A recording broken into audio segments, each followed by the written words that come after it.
guys, thanks for joining me for my presentation on middle grades language arts assessment in the classroom. So the first article that I read was by Sun, and it was written in 2017, and it is about peace education and using graphic novels as a mode in the classroom to teach social justice. So peace education is a method of including social justice in the curriculum. Language helps transfer ideologies, and it can help students learn how to solve conflict without violence. There are 4 key components to peace education, and these are human rights, which get education for human rights, which gives priority to learning about killing, torture, violation resulting from racism, ethnicity, religion, or gender, and also focuses on the Universal Declaration of Human Rights. Education for coexistence, which stresses diversity education, tolerance, sharing, collaborating, and awareness of stereotypes. Education for gender equality focuses on violence experienced by women and traditions of gender across cultures. And lastly, you have education for environmentalism, which emphasizes environmentally protective attitudes, positions, and behavior, learning about pollution and overuse of resources and destruction. Many educators are challenged over whether students will actually learn about these issues. So if you don't know if your students will learn about these issues, then you might find that teaching them will make you feel better. So the critical reading practice constructs readers who can engage in multiple perspectives as well as impelling social change. So it's basically teaching readers how to identify text as having values. And your students, after being informed of the critical reading practice, will be able to question the ideologies of the texts they read. And this stems from things like point of view. So graphic novels are a very interesting format because there's the interplay of text and image, which is an engaging narrative form, and it also has an opportunity for students to develop multiple literacies. So the example that was used in this paper was Persepolis, which is a coming-of-age story of a young girl growing up in revolutionary Iran. And another one that I've read is Mouse, which is about the Holocaust. As far as assessments go with peace education and graphic novels, there is the before component, the during component, and the after component. So before, you can use a KWL chart, which is a know, wants to know, and learn chart. During, you should use comprehension questions and things like double column journals and graphic organizers. After, to gauge how well students understood the basic plot, you can use a multiple choice assessment, but you can also add in a research paper, a debate, or a speech. So as you can see, the before and during assessment should be low stakes to simply gauge comprehension. And I think that low stakes assessments are very important for students because students feel very pressured. A lot of students feel very pressured when it comes to grades. And having low stakes assessments can sort of help them feel more free to discuss their ideas. Now, the second article that I read takes sort of a different turn, and it is about reading workshops, and this was written by Thomas in 2012. The title of this article is The Effects of Implementing a Reading Workshop in Middle School Language Arts Classrooms. I love the idea of reading workshops because it's very difficult to teach reading and writing to middle schoolers because they have such a variety of different reading levels and interests. So if you let your students pick their own book selections, then you can build a lifetime love of reading, which I personally think is very important. So as far as assessment goes,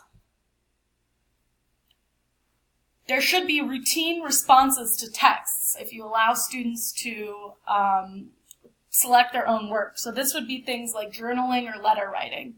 I like the idea of implementing 7-minute daily journals where students can just write about what they've been reading lately, something that's happened to them that relates to the text. And this is because anyone can write for 7 minutes, and they know that they'll get a participation grade. So if they do it, they'll receive the grade, and so the stress of the grade is taken off.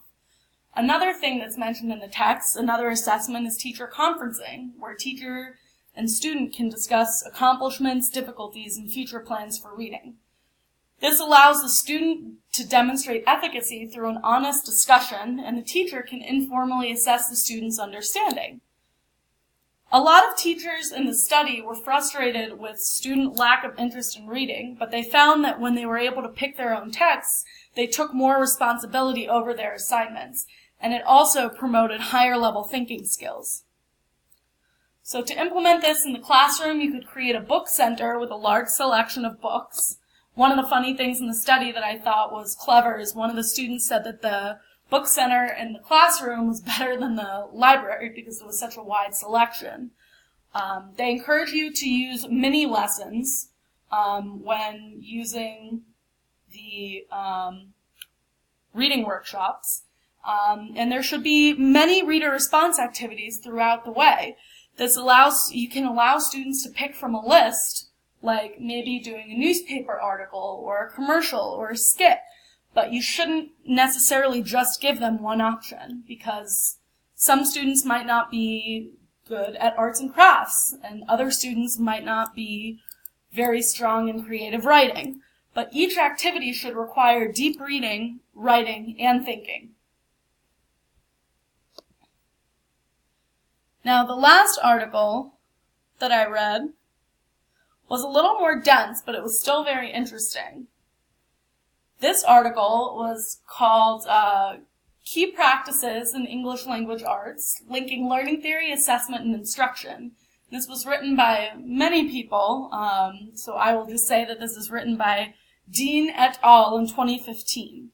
Now, the three fundamental literacy practices are oral language, which is communicating by speaking or listening, early reading, which is reading silently and aloud, and early writing, which is writing down words and ideas.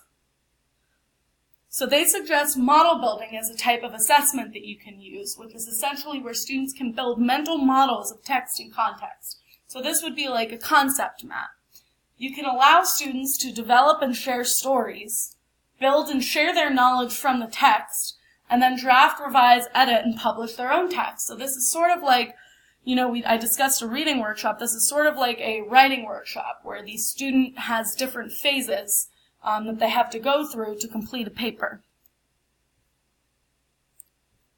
A big part of this article was scenario-based assessments, which is essentially a series of discrete tasks designed to measure targeted skills.